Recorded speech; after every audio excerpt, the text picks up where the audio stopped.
Hey guys.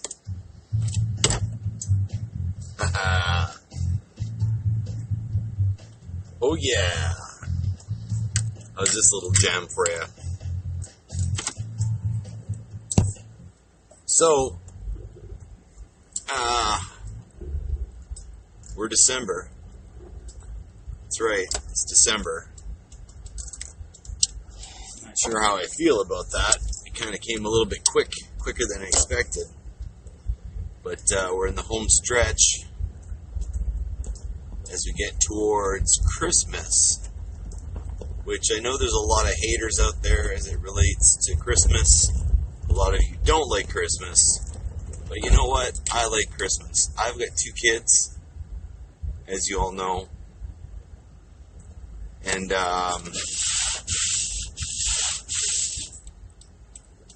Christmas is special to me. So anyway, what's been going on? Well, we just released an episode featuring Awaiting the Answer. I really got to say that was one of the funnest episodes of the SeanGeek podcast. It's top 5 for sure. The best one in a long time. In fact, it's probably even reminiscent to the top SeanGeek episode of all time. You're probably wondering to yourselves, what is the top SeanGeek episode of all time? Well, I released a list a couple times a year or something like that, just as an update as to what are the top episodes. So if someone's coming to the podcast and you're like, hey, what's this guy? What does he do? Oh, what's this brother guy? What's this other brother guy? What's this chick up in Montreal? Like, who are these people and what do they do? A list is always a good idea. So today, as of last night, the top episode of all time is the Meet the Geeks Versus episode. Versus is important. I have no idea why it became the important thing on the show. But the Versus game, which was the Versus game, where did it come from? And what does it mean? And why did I want to play that game with Awaiting the Answer? Well, once upon a time, there was a podcast called Bunny Ears. It was hosted by Macauley Culkin and a buddy of his who was trying to get Macaulay into the world again. Because Macaulay, he retired a long time ago, in his 20s, or maybe even younger than that. And he just decided to go do things, go have fun.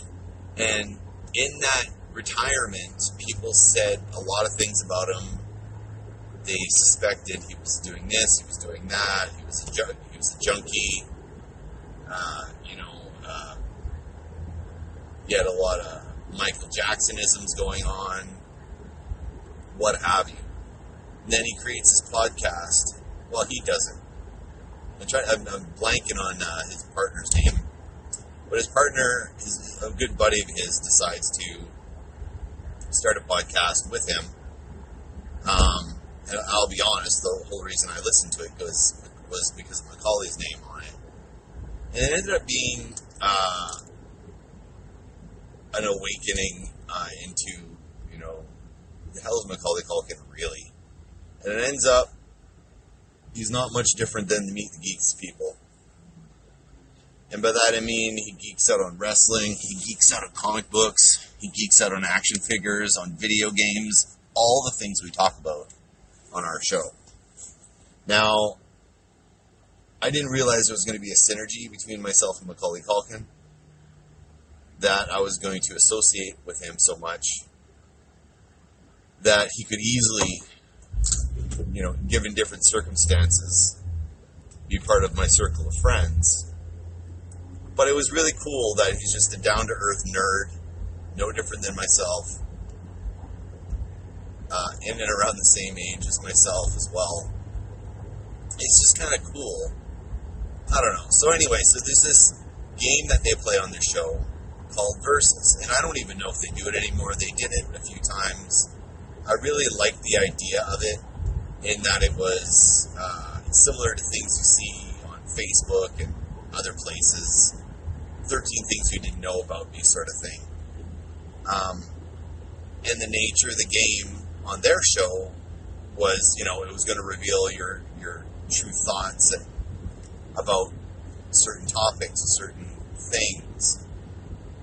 And I thought, what a clever idea. So I ripped it off. I totally stole it. I mean, this is, let's be honest here. This is a bunny ears game that I would really like to see more people playing. I definitely don't own the game. And actually they don't either. It's just a game that, friends always play with each other. You get out of a movie, you go see, when we were kids, you get out of seeing Star Wars or something, and you're like, who's better, Han Solo or Luke Skywalker? Who's the better droid, C-3PO or R2-D2? Or, you saw Superman came out, and then Batman came out, and then after you saw Batman, what's a better movie? Superman 1978 or Batman Michael Keaton? That you get to thinking, but you get to know yourself as well. So I always liked those episodes of Bunny Ears, and I wanted to use it because I thought it'd be an interesting way to have fun, interact with guests, but also interact with the regular Meet the Geeks crew. So that's what we ended up with. So I had always wanted to do a Meet the Geeks Versus episode, and we finally did it. It was me, Todd, Corey, not the true original Meet the Geeks, but probably the current iteration of Meet the Geeks, I guess. And especially seeing Todd's inclusion into the Meet the Geeks strip this year. I don't know, it's kind of cool. So, seeing as I hadn't really been talking with Awaiting the Answer for a while, I thought, this is going to be a good game to get to know them, to maybe shake out their sense of humor or whatever. But it looks like they didn't need their sense of humor shaken out. They came in guns blazing. And I really hope that this episode of Versus makes the top 10 of all time, because it was a delight. Now, there's 2 episodes of Versus. So, the episode that just came out on Saturday, which was 2 days early because their single premiered earlier than expected, I wanted to make sure my episode came out at the same time as the single, to cross-promote, all that sort of stuff. So that left me with no episode for Monday. So it's now Tuesday, and I'm driving. And I haven't done one of these in a while, but I wanted to do a drive to work cast. So the second half of the Awaiting the Answer episode, which is 3/4 of the Versus competition we had. And this was a competition. This was, I used some ideas that I took from James Beaver from Beaver Does Movies. Go check it out, great podcast. And I liked his gauntlet style and tabulating points and tapping out. I liked all that stuff. So James, I appropriated from you. I am so sorry. But it wouldn't be the first time a Canadian's appropriated a Brit. Is that controversial? Maybe. Anyway, the second half of the episode is going to be up next Monday. This is the tweener episode. And the second half it's funny. It's very funny.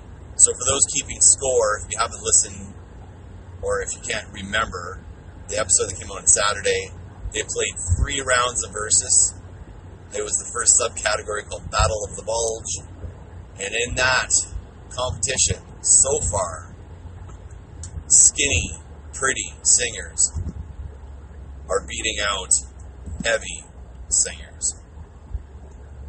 But fear not, there's more rounds to come. In the following episode, there is a round called Gothic Personalities. That's another subcategory. What the hell? Classics or something? I can't remember now. I'm driving. I don't have notes in front of me. I think I'm going to drive unsafe on my way to work. Anyway, so check that out. At the second half of the episode, the core of the Versus episode is next week, next Monday. It's freaking hilarious, and you'll get to answer the final for all time. What is the best vocalist? Is it the pretty boy, or is it the enthusiast, the professional, or do looks really matter? I can't wait. Once both episodes are, I think I'll send out the tabulation of the points so you guys see how things panned out. Anyway, go check it out. In the interim, working on the book. Within the last 100 pages. In fact, I think down to the last 60 pages of the surface edit. And I hit a bit of a wall. Not a bit of a wall. I just got frustrated and angry. It's funny, I just posted a picture of where I was at on my Instagram account and shared everywhere else. The Real Debaters replied, "You got to be something along the lines of you're going to be crazy to write a book." I cannot agree more. I feel like I'm losing my sanity with this thing. But I've been working on this surface edit I felt there was something missing to the whole thing. Didn't know what it was. There was just something that just didn't work. It was something bothering me and I couldn't put my finger on it. And then I put my finger on it and I realized what I thought the problem was. So then I've been writing in a journal beside, my printed copy, making notes and actually writing.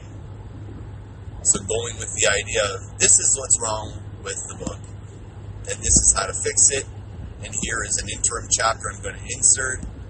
This is where I'm going to take out a chapter, all to kind of, streamline the book to having that new final vision that I had, that idea I had.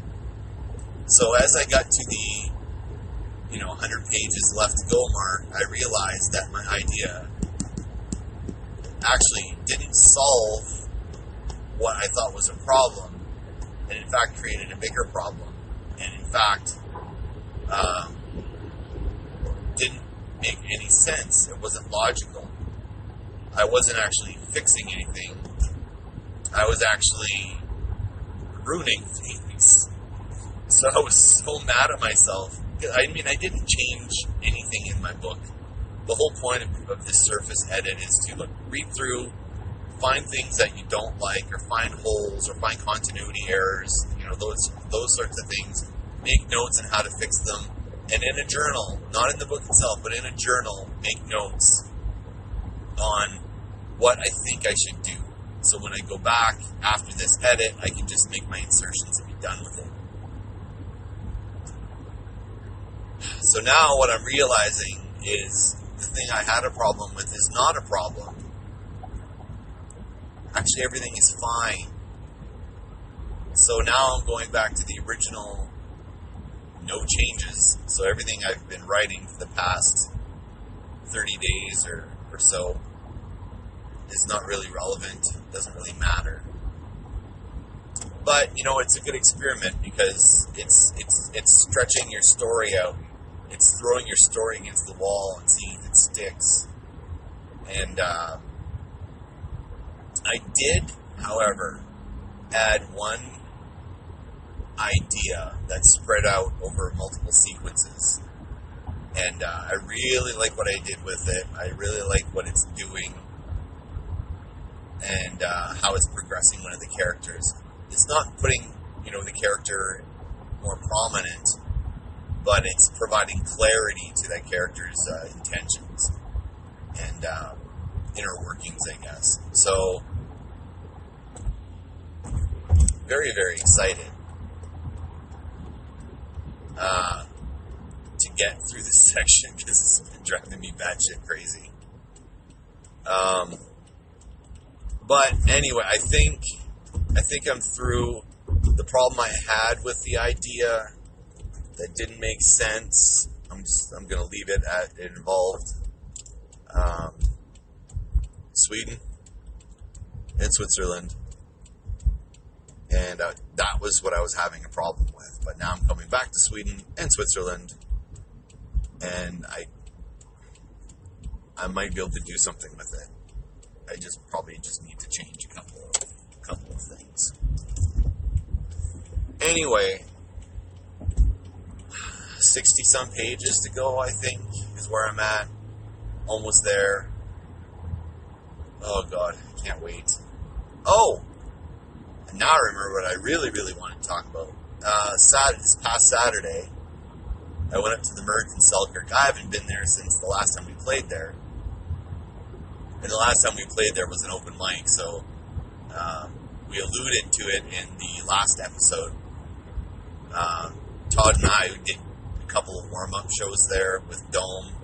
You know, it was open mic, so it wasn't really a show, and we don't really count our 2 times there as shows because we just went on open mic night, just played for free. The first time we went to play 3 songs and ended up with 6. And the second time, I think we went to play 3 songs and ended up with 9, I guess. Ronnie Dobrook, I believe, was manning the console that night. Anyway, went back to see my brother's band play. Yes, my brother, Fast Red Fingers himself, or Todd Geek. He's got a band called The Guys From Work. They opened for Balls Blue, and I was very impressed. I thought I was going to say something else. No, I was very impressed. I much prefer seeing my brother as a guitar player. I'm going to be totally honest. He is my favorite guitar player. I like his style, his technique, his attack better than any other guitar player I've worked with, or any celebrity guitar, like professional guitar player. Not that he's not professional, but he's better than Eddie Van Halen. He's better than Steve Vai. He's better than Joe Satriani. He's better than Kim Thale. He's better than Ament. He's better than the guys from System of a Down. He's better than the guys from Dead South. Better than the guy from the Pixies. Like, there's just something about his style, which it's my perfect guitar player. Now, I played with some really good guitar players, and very close on that list is Alex from Dome. That was not my kind of playing. It wasn't the style I liked. But the more I played with him, I had an epiphany of what guitar meant. I mean, because I, worshipped at the school of Todd, I wasn't really open to other guitar players. But Alex is phenomenal. I liked how creative, as a writer, as a guitarist, and as a writer, Alex is my fave. I can't believe how he constructs his guitar parts. They're so inventive, so creative, so original. I've never heard a guitar player like him before.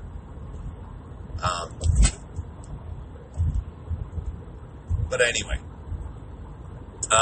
so he's playing bass in his band, and the bass player is often the overlooked member of a band, and Todd really stood out. He's changed his bass playing technique. He was the bass player in Dome, as you all know, and he was playing bass here. And he was playing a different style. He was playing a different bass. Everything about what he was doing was fresh. Not something I had heard from him before. And it was really nice, and they were a cover band, but they were playing a different selection of songs than the norm, which is really nice. You could call it classic rock, but they didn't play any Zeppelin, they didn't play any Van Halen, they didn't play any AC/DC. No, they played different classic songs, which was great. You know, there was Danko Jones in there, there was Collective Soul, there was, what else now? They played a hip song, which nobody plays. When it comes to hip songs, there's about 3 or 4 that every bar band plays. They didn't play any of those. They played a different one. In fact, probably my favorite hip song, it was a hip song that I did with the Classic Embers when I was the drummer and singer during that phase, the last phase of my time with them, where I was doing double duty. And it was a song that I'd never really looked at before. Oh, it's Ahead by a Century. And they nailed it. They totally nailed that song. I was stunned. With the Embers, I think we played it quite well. But the guys from work, no. They way better than whatever the Embers did. It was just way better. The level of professionalism in this band, the commitment to the art of playing their instruments was unparalleled. I heard their last performance. There's a bunch on YouTube. Go to Fingers McGinn. That's Todd's YouTube channel. He's got both sets of performances up there. But I can't believe how tight they were. I even brought my mom with me, and she was astounded at the quality. Mom's pretty picky. But I couldn't believe how tight they were. It was unreal. It was unreal. I was so proud of Todd, and so proud of the band to get to talk to everybody, except for Warren, the drummer. I didn't really get a chance to talk to him, but that's fine. I'll talk to him the next time. But the guitar work between the 2 guitar players, I thought one guy was the lead and the other guy was just rhythm, and I kind of had suspicions that maybe the rhythm player, wasn't that good. But the rhythm player blew my mind. In fact, I knew the lead guitar player, Randy. I knew he was amazing. I've been following Randy on SoundCloud for years. He's an amazing talent, and I expected nothing short of, amazing from him because, I'm familiar with his work, and I knew he was going to be amazing. But Dan, the quote unquote rhythm guitar player, he played some amazingly pasty leads, which I don't even know where that came from, but it was phenomenal. It was amazing. Dan is an amazing guitar player. I think that was the biggest surprise for me, and it was a great surprise. I love this guy's lead work. And having the 2 guitar attack was something else. Anyway, I'm at work. Here's a midweek update. I'm going to post this sometime before Friday. Peace, love, and hugs. I'll see you guys on the flip side. And remember, everything is beautiful.